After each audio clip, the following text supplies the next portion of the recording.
আজকে রান্না করব একেবারে জ্যান্ত শোল মাছ দিয়ে শিম রান্না করব। তো বাজার থেকে আমি একেবারে জ্যান্ত শোল মাছ নিয়ে আসলাম। আসসালামু আলাইকুম এভরিওয়ান, সবাই কেমন আছেন? আশা করি আল্লাহর রহমতে সবাই ভালো আছেন। স্বাগতম জানাচ্ছি নতুন আর একটা ভিডিওতে। তো মাছটাকে আমি কেটে ভালো করে ধুয়ে পরিষ্কার করে নিয়েছি, লবণ দিয়ে ধুয়ে পরিষ্কার করে নিয়েছি। আর এখানে এখানে একটা আলু আর শিম আর হলো ধনিয়া পাতা, পেঁয়াজ কুচি, টমেটো নিয়ে নিলাম।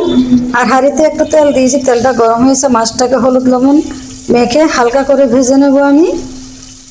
আর যে কোনো মাছ ভাজি করে রান্না করলে খেতে খুবই ভালো লাগে আমার কাছে।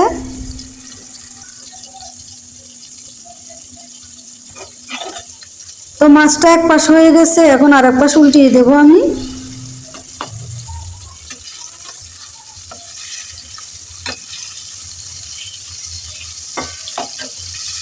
তা হালকা করে ভেজে নেব। তো মাছটা আমার ভেজে নেওয়া হয়ে গেছে, এখন মাছটাকে আমি তুলে ফেলবো। এখন ওই হাঁড়িতে আমি আরো কিছু পরিমাণ তেল দিয়েছি, আর এখানে হাফ কাপ পেঁয়াজ কুচি দিয়ে দিলাম।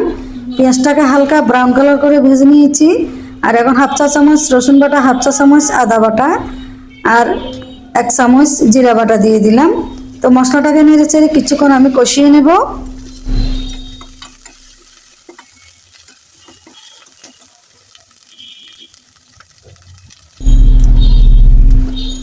তো এখন আমি সামান্য কিছু পানি অ্যাড করলাম যাতে মশলাটা পুড়ে না যায়।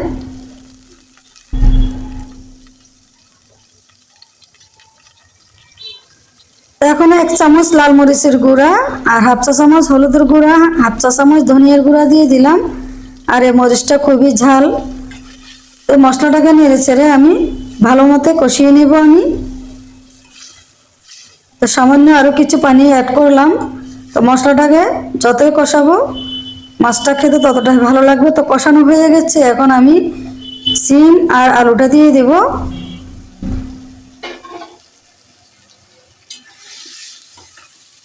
তো এখন নেড়ে চেড়ে সব মশলার সাথে মিশিয়ে নেব।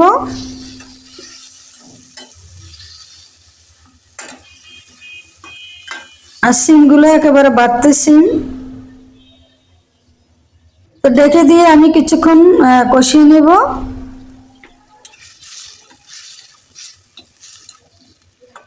তো তরকারি থেকে মোটামুটি পানি বের হয়েছে, ওই পানিটুকু দিয়ে আমি ভালোভাবে কষিয়ে নেব আমি।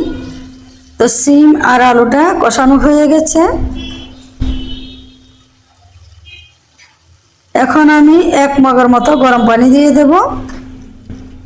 যে কোনো তরকারিতে গরম পানি দিলে ভালো হয়।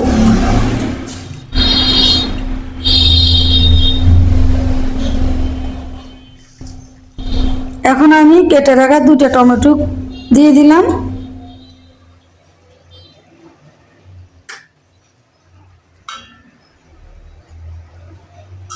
এখন ডেকে দেব, বলক আসা পর্যন্ত অপেক্ষা করব আমি।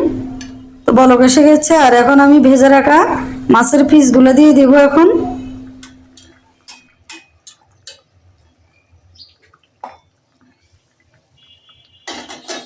শিম আর আলুটা প্রায় সিদ্ধ হয়ে গেছে, তো আমি ডেকে দিয়ে আরো কিছুক্ষণ রান্না করে নেব।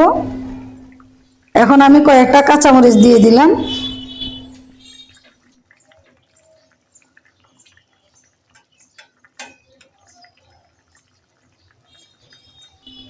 আমার ভিডিওটা যদি ভালো লাগে অবশ্যই আমার ইউটিউব চ্যানেলটি সাবস্ক্রাইব করবেন। আর যারা ফেসবুক পেজের থেকে দেখবেন তারা ফেসবুক পেজটি ফলো করে সাথে থাকবেন। সবাই সবার ভিডিও দেখে সুন্দর লাইক কমেন্ট করবেন। তো এখন আমি কিছু ধনিয়া পাতা কুচি দিয়ে দিলাম।